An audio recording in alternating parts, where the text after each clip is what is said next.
మా assembly convener TN Venkatesh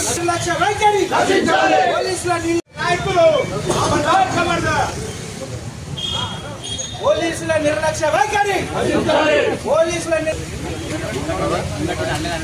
మిత్రులకు నమస్కారం. ఈరోజు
ఈ రోజు సాయంత్రం నా కొడుకు అయినటువంటి శ్రవణ్ కార్పొరేటర్ సాయంత్రం 4:30 దాకా ఇంట్లో ఉన్నాడు, నా వెంబడే ఉన్నాడు.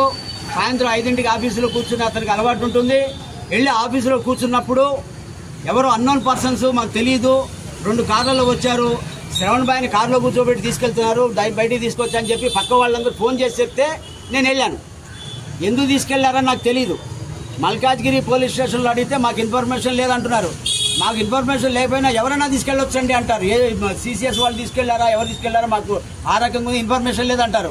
కంప్లైంట్ లాంచ్ చేసి ఎక్నాలెడ్జ్మెంట్ ఇవ్వమంటే మేము ఇవ్వమంటారు వాళ్ళు. ఇప్పుడు నాకు 2 సార్లు బైపాస్ సర్జరీ అయిందండి.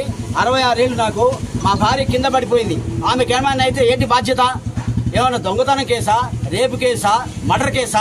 ఏదన్నా ఉంటే చట్టం తరపున చేసుకోవాలి.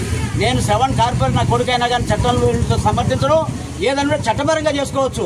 పోలీసు వాళ్ళైనా, సిసిఎస్ వాళ్ళైనా, ఎవరైనా సరే కనీసం మినిమం కట్టసీగా చెప్పాల్సిన ఇన్ఫర్మేషన్ బాధ్యత లేకుండా తీసుకెళ్ళడానికి నేను చాలా మనం ఆవేదన చేస్తున్నా. నేను మా పెద్ద నాయకులందరూ చెప్పా.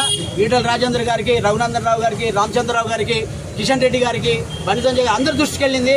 శ్రవణికి ప్రాణాభయం ఉంది. గతంలో ఏం కేసులు ఉన్నాయని అందరికీ తెలిసిన విషయమే. ఏమన్నా ప్రాణభయం ఉంటే మాత్రము ఇక్కడ ఈ అధికారులదే బాధ్యత అని చెప్పి నేను మీ అందరి చెప్తున్నాను. దయచేసి నా బాధను మీరు అర్థకోవాల్సిందిగా కోరుతున్నాను. కలిశారు, కంప్లైంట్ తీసుకొని అక్నాలజ్మెంట్ ఇవ్వమంటే మాకు ఇచ్చే రైట్ లేదండి, మేము కంప్లైంట్ ఇవ్వము, అక్నాలజ్మెంట్ ఇయ్యను అని చెప్తున్నారు. ఆయన ఏమనంటే మీరు సిసిఎస్కి వెళ్ళండి అంటున్నారు. పోలీసులని మాకు తెలియదు అంటాడు. అంటే నేనన్నా ఎవరు వచ్చినా కానీ ఇక్కడికి మీకు ఇన్ఫర్మేషన్ లేకుండా తీసుకెళ్తే out of country, out of state వాళ్ళు వస్తే మాకు చెప్తారండి. ఇక్కడ వేరే వాళ్ళు సిసిఎస్ వాళ్ళు వీళ్ళు వస్తే మాకు చెప్పరు, మాకు తెలియదు అంటాడు. తెలియకపోతే ఇంకెందుకు? వాళ్ళు గుండాలైతే, వాళ్ళు పోలీసు వాళ్ళు కాదండి, సిసిఎస్ వాళ్ళు కాదండి, గుండాలైతే తర్వాత శాంతి భద్రత రక్షణ ఇది. కాబట్టి కంప్లైంట్ ఇచ్చినప్పుడు